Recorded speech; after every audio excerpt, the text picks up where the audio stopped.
Folks, we're waiting on the Senate. They're still in chamber concluding their business. They're on item 29 out of 32, so it'll be a minute. Hopefully not too long.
A little update, good news, the Senate just adjourned, so hopefully we'll have a quorum here before long.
Let's see, yeah.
Okay, thank you. We are now starting the Fiscal Review Committee. Madam Secretary, take the roll. Make sure we have a quorum. Okay. Senator Bailey. Representative Bricken. Senator Campbell. Here. Representative Darby. Representative Dixie. Chairman Gardenhire. Here. Representative Hicks of Rogersville. Representative Hicks of Gray. Chairman Howe. Representative Littleton. Senator Rose. Representative Shaw. Senator Sutherland. Senator Watson. Senator Yeager. Senator Yarborough. You have a quorum, Mr. Chairman. Thank you. Let's look at the consent calendar for today. Statewide contracts. Do I hear a motion on the statewide contracts? We have a motion and a second. Any discussion? I see none. All in favor of the statewide contract, say aye. Aye. Opposed, nays. Ayes have it. Look at the agency terms contracts. We've all had opportunity to review these. Any comments or questions from the panel? Senator Sutherland is here. I see none. Motion. Have a motion. Do I have a second? Have a second. Thank you. All in favor of the agency term contract, say aye. Aye. Opposed, nays. Ayes have it. And I'm going to turn this now over to Vice Chairman Dan Howe to do his part of the agenda. Thank you, Chairman. We will begin looking at a contract agenda, and starting with item number 1, Children's Services. If you would make your way to the table, and I will ask, I believe you have 2 contracts, Children's Services. We'll ask Disability and Aging to be on deck at the next table, please. That'll save us some time. Item number 1, Children's Services. Please introduce yourself and tell us about your contract. Good afternoon, Chairman and esteemed members of the Fiscal Review Committee. My name is Hayes O'Donnell, Assistant Legislative Director of Department of Children's Services. With me today on item number 1, to our far left, Executive Director Tony Neese of Federal Programs and Executive Director Bo Lewis of Procurement and Contracts. Item number 1 is an amendment to the sole source Youth Villages Intercept contract, contract number 77760. This contract is set to expire June 30th of 2026. The Department of Children's Services is seeking approval to update the scope, decrease the fiscal year 2024 and 2025 annual liability, and increase the maximum liability by $26,011,440 for a total of a new max liability of $92,400,280. Youth Villages owns the Intercept model that DCS employs statewide. Currently providing services for 851 youth annually, Youth Villages Intercept program provides intensive in-home services aimed at stabilizing families and preventing out-of-home placements for at-risk youth. We have a motion on that contract. We have a second. Any questions for the witness from the committee? Seeing none, we're ready to vote. All in favor of this contract, please say aye. Aye. All opposed, nay. Ayes have it. That contract is approved.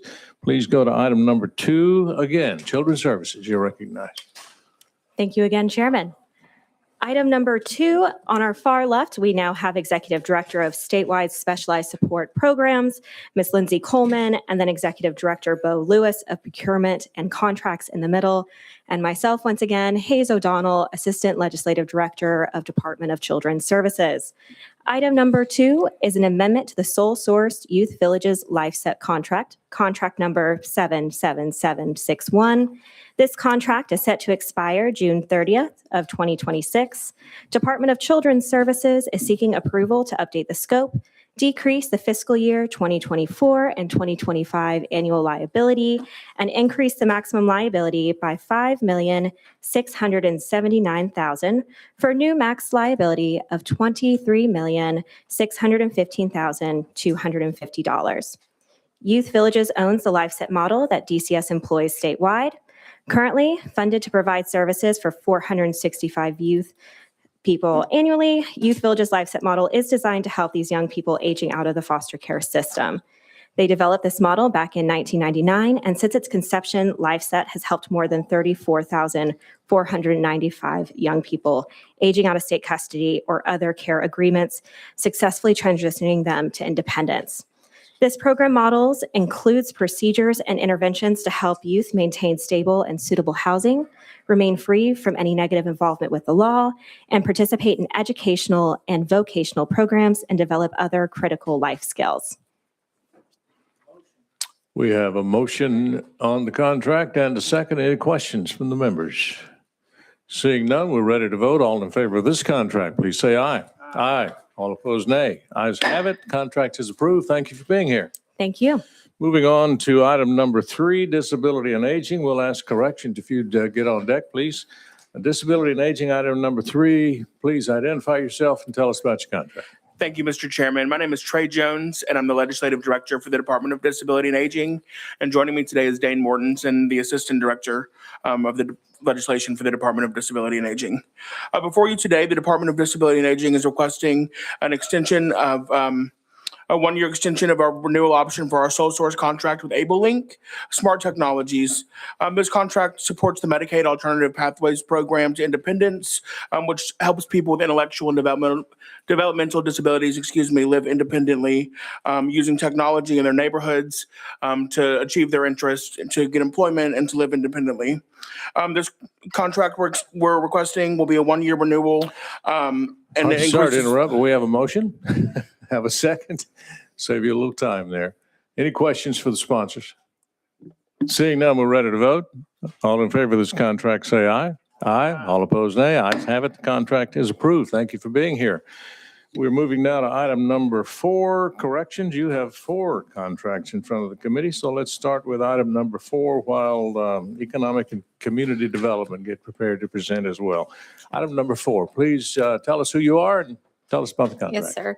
Good morning, Chairman and Committee. I'm Ashley Fuquay, the Legislative Director with the Department of Correction. Beside me, I have Cammie Howard, who is our Director of Procurement. Our first contract is with Behavioral Health and Assessment, LLC. We are requesting to exercise our final renewal option on our current contract. This would extend the service an additional year through April 30th, 2027. Have a motion on that contract. Have a second. Any questions? Seeing none, we're ready to vote. All in favor of the contract, please say aye. Aye. All opposed, nay. Ayes have it. That contract is approved. Let's move to item 5. You're recognized again. Okay. Ashley Fuquay, Department of Correction. This next contract is with Box Modular Incorporated. The department here again is requesting to exercise a renewal option on our current contract. This contract is providing modular office units that are currently used by our TDOC security and investigative personnel. This contract has been in place since July 1st, 2023. This will extend the contract to June 30th, 2027, and it does increase the max liability by a little over $431,000. This workspace is being used to house the investigative personnel until the permanent space with Melita is completed.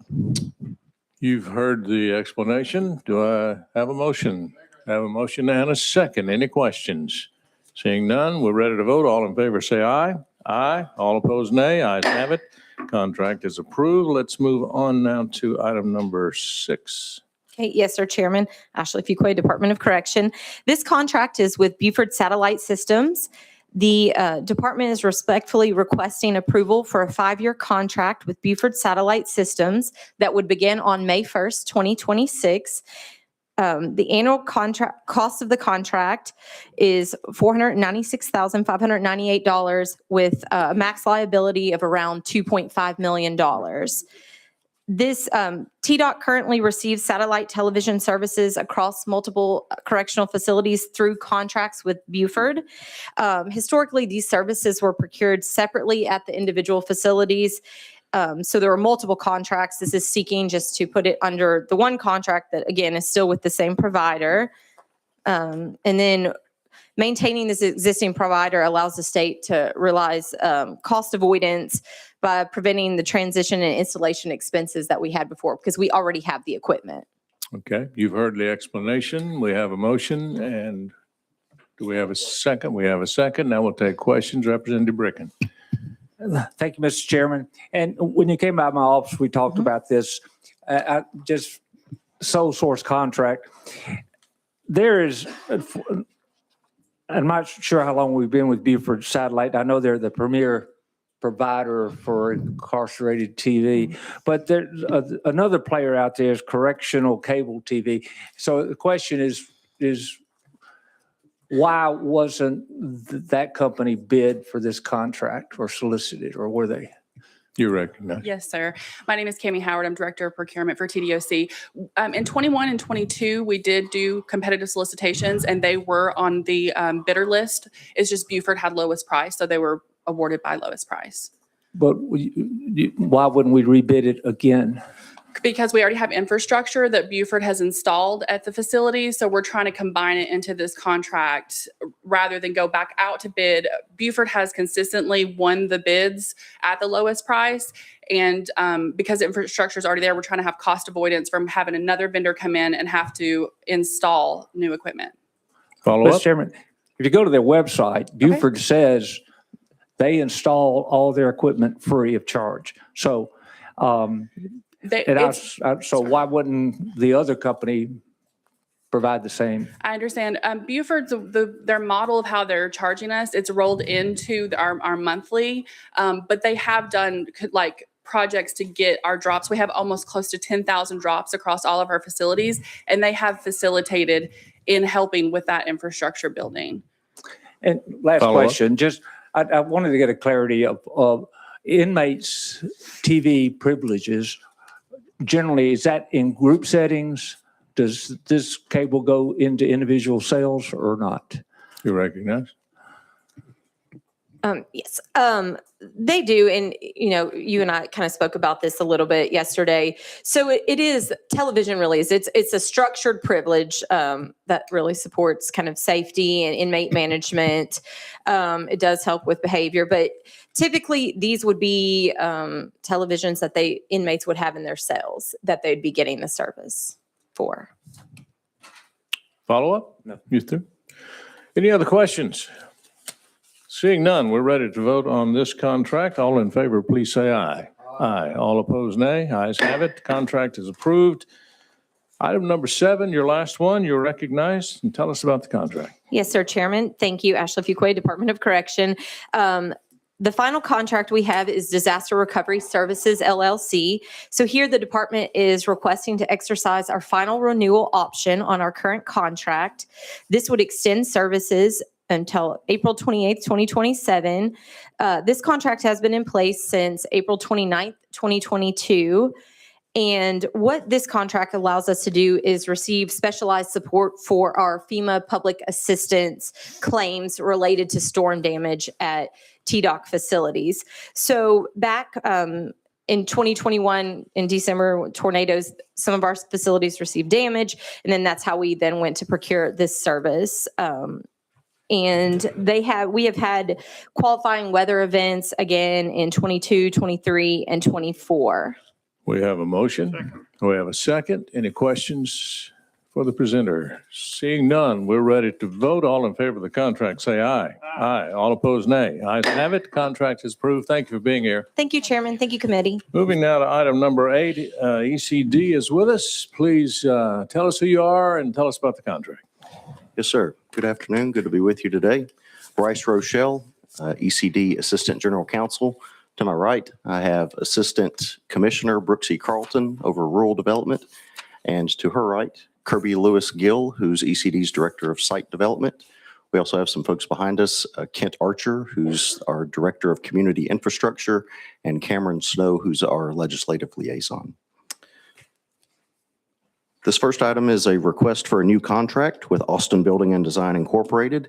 The contractor would support administration of ECD's Select Tennessee suite of programs. That includes the Select Tennessee Certified Sites Program, the Property Evaluation Program, and the Site Development Grant Program. These programs focus on the advancement of industrial site readiness in Tennessee to attract job-creating investment and capital development.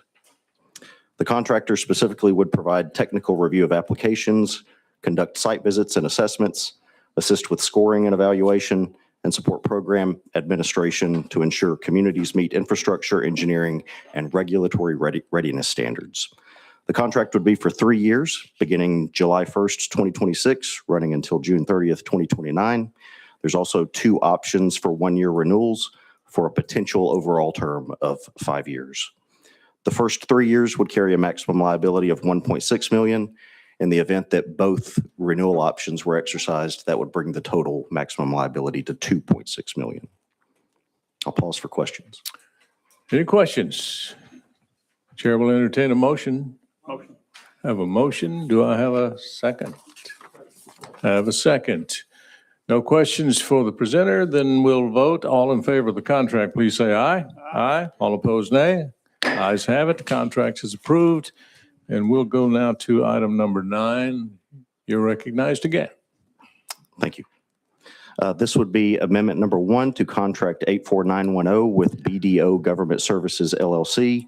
The contract involves program administration services for the CDBG, Community Development Block Grant Disaster Recovery Grant Program, including administration of new projects to be funded by additional federal funding dedicated to the Hurricane Helene recovery effort. We have a motion. We have a second. We have a question from Representative Bricken. Thank you, Mr. Chairman. I read the write-up, and I would just like the clarity. The original contract was $3 million. This contract's near $7 million. The additional $4 million is covering what number of years? So that would be, excuse me, Ken Archer, Director of Community Infrastructure. That would be an additional 2 to 3 years. 2 or 3? Which one? I'm sorry, 4 years. It adds 4 years to the contract. This amendment does. So Is that your question? Yeah, so I just want we got a narrow 4-year extension. Is that what we're approving the liability for? May I comment Yes. as well? Yeah. You can't have more than 3 on once. Thank you. Sorry, Brooksy Carlton, ECD Assistant Commissioner of Rural Development. This also adds a new disaster in. So the first grant was for disasters that happened in 2020 and 2021. This additional funding adds 4 years and also adds the Hurricane Helene disaster. So we already were under contract with Horn at the time, now BDO, to cover the 2021. Because they have processes and policies and other things in place, this would add their services for the Helene disaster as well. Follow up? Yeah, very unclear in my mind. I'm sorry. Maybe I'm just a little dense on this. It just, so this new contract is a 5-year contract? Or what? This contract would make it the original contract began on 2024 and it was supposed to go through 2027. This would make it a 60-month contract? Maximum. Yeah. It looks that way. That just bothers me. I mean, we have 2 renewals. Why not just fund the renewals and then at the end of the second renewal, hopefully rebid it, get it back out rather than us sitting here extending this contract 6 years. I think the reason that we would do that is for the consistency of the program. At that point, these contractors will know the grantees, will already be in the process of managing their projects. And so it would be disruptive and probably more expensive to switch contractors at that time or to rebid it. And did the federal? I mean, this is just getting us over the barrel type of contract in my mind. I mean, we entered into it with this expectation, and now we're adding $4 million to it. Things like this just bother me that we get into them like this and can't. So I will say that we also got $84 million more for the Helene disaster. So it is because we got an additional disaster declaration and allocation from HUD for Helene that we are adding that in. Follow up? Again, bothersome. Just because we have more money doesn't mean we shouldn't spend it wisely. And this just, again, bothers me. Any other questions? Seeing none, we're ready to vote? Yes, Senator Rose. Thank you, Mr. Chairman, and I apologize to all of you because you came to my office and I said, I'll see you in the pre-meeting, and then we got tied up in committee. I'm following up on Chairman Bricken's comments.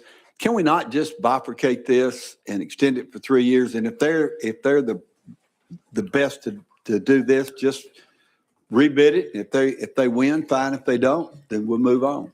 Can we not do that? Could I interject here? I believe we can add some clarity if we recognize the director. Director, you're recognized. Thank you, Boyan Savage, Fiscal Review Director. The discussion that's taken place now about the additional funding and the extension, that amendment was actually before the Fiscal Review Committee in July of last year. And that amendment was approved by Fiscal Review Committee. In the meantime, I believe the department can provide a little more clarity on kind of what has taken place since then. But the vendor has a name change. And so instead of the amendment that was approved has not taken effect yet. And so the department had to come before the Fiscal Review Committee for the name change, and they are incorporating that name change with the change that was already in Amendment 1 that was already approved by the Fiscal Review Committee. I hope that helps clear up a few things. Do you want to add something to that? If there are questions, happy to answer questions, but I think that's a good Any other clarification. Thank you. questions? We've got a motion and a second. Senator, you want to comment? Okay, we have a motion and a second. We're ready to vote. All in favor, say aye. Aye. All opposed, nay. Ayes have it. Contract is approved. Thank you for being here today. We're going to move on to, excuse me, item number 10, Tennessee Sports Wagering Council, and then we will ask education to come forward. Tennessee Sports Wagering, number 10, you're recognized. Please identify yourself and tell us about your contract. Good afternoon. I'm Stephanie Maxwell. I'm Deputy Director and General Counsel of the Sports Wagering Council, and with me is David Kahn, our Chief Information Officer. We are here today to request an amendment to Contract 74298. The purpose of the amendment is to raise the maximum liability of the contract and change the language of Section 2 using current pro forma language. This contract is with Elsum and is in place to provide customized software to assist our agency to manage the statewide self-exclusion list. This is a list where bettors can choose to place themselves on an exclusion list, so they are prohibited from using the licensed sports gaming operators in our state, and also to receive the required daily, weekly, and monthly financial reports from all of our licensed sports gaming operators. This contract originally was procured by the Tennessee Lottery when they were the regulator of sports gaming, and then was assumed by our agency when it was created in January of 2022. I'm happy to answer any questions. You've heard the explanation. Have a motion and have a second. We're ready to vote. All in favor, say aye. Aye. All opposed, nay. Ayes have it. The contract is approved. Thanks for being here. Moving on to item number 11, education is on deck. Good to see you. Please give us your name and tell us about the contract. Good afternoon, Chairman and members. My name is Anna Hall, and I am the Legislative Liaison at the Department of Education. I'm joined today by Dr. Christy Wall, our Assistant Commissioner of Academics and Instructional Strategy. Number 11 on your calendar is an amendment to the department's contract with the National Institute for Excellence in Teaching for the Early Literacy Network 2.0.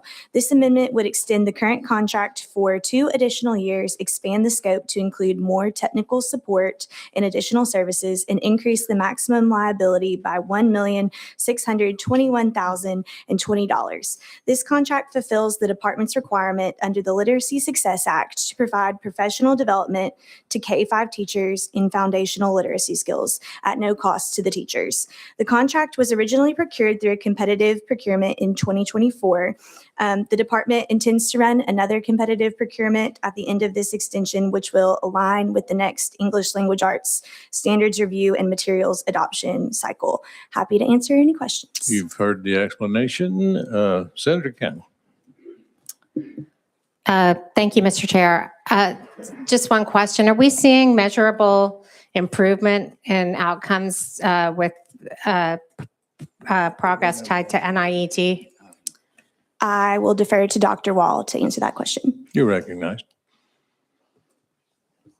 Thank you for the question. Yes, we are seeing significant gains across our state. We can pull out a couple of different data points that are related and in conjunction to the Early Literacy Network supporting our districts in their K-5 literacy work with their high quality instructional materials. I will note specifically for the 3rd consecutive year, 3rd grade ELA proficiencies have increased, which is a notable sign of success of this work, reaching a record high of 41.7% of our students on track and proficient. The percentage of students in the lowest performance category is now at its lowest level since before the pandemic. And while the highest performance category remains at 14.2% overall, our 3-5 ELA proficiency scores have rose from 31.5% in 2021 to 43.3% in 2025, reflecting steady and significant improvement in our early literacy efforts across the state. Follow up? Senator Sutherland, you're recognized.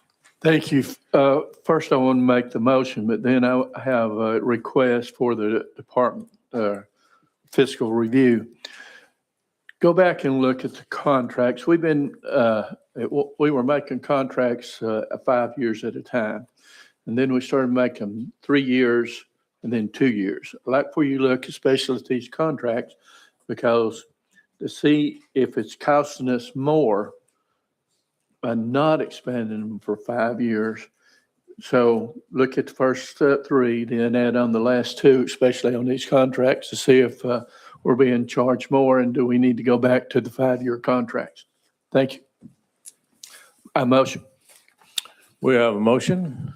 I have a second. Any other questions? We're ready to vote. All in favor, say aye. Aye. All opposed, nay. Ayes have it. Contract is approved. Let's move on to item 12. You are recognized again. Thank you, Chairman. We have a seat swap, but once again, my name is Anna Hall, and I'm the Legislative Liaison at the Department of Education. I'm joined now by Dr. Josh Mason, our Executive Director for the State Special Schools. Number 12 on your calendar is an amendment to the department's existing contract with Rocky Top Tours, LLC, for bus services for students at the Tennessee School for the Deaf. This amendment will extend the contract through the 27-28 school year, ensuring no interruption in service, and increase the maximum liability by $2,095,155.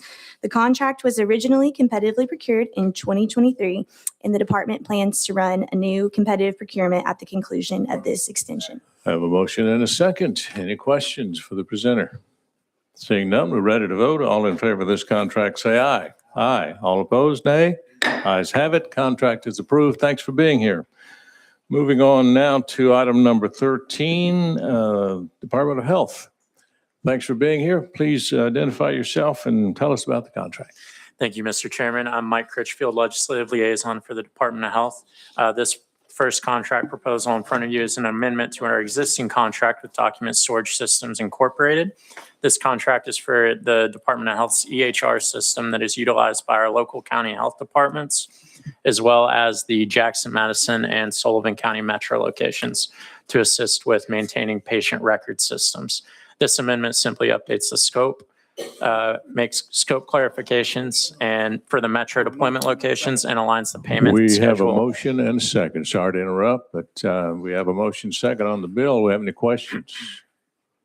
Seeing none, we're ready to vote. All in favor of this contract, please say aye. Aye. All opposed, nay. Ayes have it.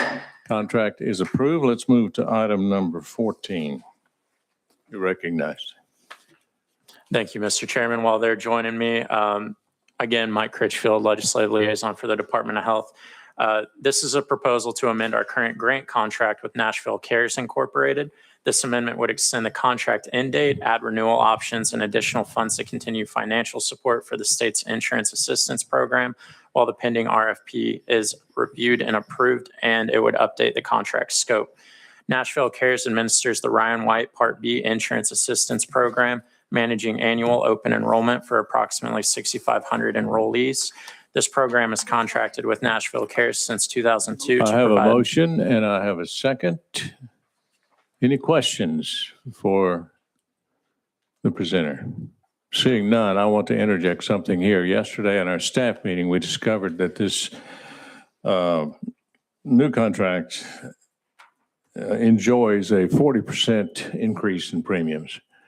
Which at the same time, we have a 2.5% to 3% increase in inflation. I just wanted to put that on the record for the benefit of the members of this committee so that you can think about that. And that's another indicator of how out of control our insurance premiums are getting in this country and in Tennessee, for the record. And so any other comments? We're ready to vote. All in favor of this contract, say aye. Aye. All opposed, nay. Ayes have it.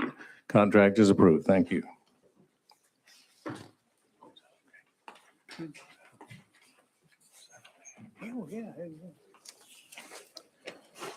We are now on item number 15, Environment and Miss Alley. Good to see you, Miss Alley. Thank you, Chairman. Please tell us about contract number 15. And first of all, introduce yourself and tell us about the contract. Thank you, Chairman and members of the committee. My name is Allie Williamson. I'm the Legislative Director for Department of Environment and Conservation. And with me today, is our Senior Sourcing Advisor, Lindsay Oliveris. The Department of Environment and Conservation is seeking approval for a sole source contract with Energy Cap LLC for a term of 58 months and a maximum liability of $2.5 million. This contract will maintain the state's access to a utility data management platform and utility bill processing system that supports general government agencies statewide. The system is essential to meeting the state's statutory requirements for collecting and reporting utility usage and cost data for state-owned and managed facilities. It also plays a crucial role in streamlining utility bill payment processes and improving operational efficiencies across state government. Energy Cap has provided the system since 2016 through a competitively awarded contract, and the platform has been fully integrated with the state's Edison system over several years. Continuing with the current vendor avoids. I have a motion and I have a second. And there's a question from the senator. You're recognized. Thank you, Mr. Chair. Just who owns the data? You're recognized. I need to defer. Can we get, The state owns the data. can we come up and introduce yourself? The state still owns the data. Introduce yourself. I'm Greg Jones, Platform Maintenance Specialist for TDEC. Follow up? And so does that mean that we can transfer the data to other systems and that data is entirely at the state's discretion to employ? You're recognized. Yeah, it's still, we're the owner of the data, even though it's under the House of Energy Cap at the time, but it's fully ours and we can bring it back. Paul? Any other questions? Seeing none, we're ready to vote. All in favor of this contract, please say aye. Aye. All opposed, nay. Ayes have it. Contract is approved. One more for you. Item number 16. Please tell us about that contract. Thank you again, Chairman and Committee. My name is Allie Williamson, Director of Legislation for Department of Environment Conservation. TDEC is seeking approval for a sole source contract with the Tennessee Association of Utility Districts, or TAUD, for a term of 3 years with 2 renewal options and a maximum liability of $600,001. These funds are federally derived through the State Revolving Fund Program, otherwise known as SRF program, and will have no impact on the state's budget. Under this contract, TAUD will assist small and rural systems in accessing SRF funding. Have a motion and a second. Any questions? Seeing none, we're ready to vote. All in favor of the contract, say aye. Aye. All opposed, nay. Ayes have it. Thank you for being here. Thank you, Chairman. Contract is approved. Item number 17, safety's on deck. Good to see you. Please identify yourself and tell us about the contract. Good afternoon, Chairman and committee members. My name is Graham Tudor. I'm the Director of Legislation with the Tennessee Department of Safety. With me is our Chief Budget Officer, Sonia Hadley. The Department of Safety is requesting a 6-month extension with ACF Technologies, Inc., past the 60-month maximum contract term in the amount of $269,857.68. Have a motion and a second. Had to pause there for a minute. Had me worried. Any questions for the presenter? Seeing none, we're ready to vote. All in favor of this contract, please say aye. Aye. All opposed, nay. Ayes have it. The contract is approved. Thank you for being here. And the one we've been looking for, item number 18 on the calendar, is transportation, and they're on deck. Good to have you. Please tell us who you are and tell us about the contract. Absolutely. Good afternoon. My name is Natalie Kristoff, and I'm the Deputy Commissioner, Chief Financial Officer for the Tennessee Department of Transportation. Here with me today is Chris Yarbrough, the Director of Procurements and Contracts, and finally, of course, Jay Klein, the Director of Legislative Affairs. Today, we're here on behalf of TDOT to request an approval for an amendment to our contract supporting our Tennessee's 511 Traveler Information System. The 511 system plays a critical role in keeping the public informed and, of course, the roads and travel conditions statewide. It is widely used by our motorists, commercial drivers, and, of course, emergency responders. And this amendment ensures that the system continues to meet these public needs. So it really has a couple of components in this amendment. And the first one, it aligns the contract's terms with the payment and methodology originally designed for the system. The payment structure contemplated was 7 years of service, but the contract was initially awarded with only 5-year term. So to correct that mismatch, we are requesting to add renewal options. The second really is this amendment adds some additional funds to the maximum liability, about $100,000, to build out and integrate our system that will work with our new rural service patrol system. So this integration will allow stranded motorists to receive assistance via the 511 program. So with approval of this amendment, the contract's maximum liability will be about $700,164, and this contract is funded with 80% federal funds and 20% state dollars. And of course, this concludes, and we happy to answer any questions. All right, we have a motion and a second and a question. Representative Brigham. Thank you. And this is a kind of a good question. We talked about this. I think the 511 system is under promoted. I think most citizens don't really realize that they can call 511 for assistance out there. So I just encourage you to promote it more. Good idea. Thank you. Any other questions or comments? Seeing none, we're ready to vote. All in favor of this contract, say aye. Aye. All opposed, nay. Ayes have it. Thank you for being here. Contract is approved. Thank you. And I will now hand the gavel back to Chairman Gardner. Thank you. One quick announcement. Our next meeting is May the 20th at 10 a.m. In this hearing room. It will be a quick meeting because that is my anniversary and I don't want to spend it up here. So, but be prepared. I'll entertain. Huh? What anniversary is that? What number of the anniversary? Damn if I remember. It's been so short, time passes when you're having fun. Yeah. I'll entertain a motion to adjourn. Hearing from Senator Bailey, seconded by everybody else. Thank you. We adjourn.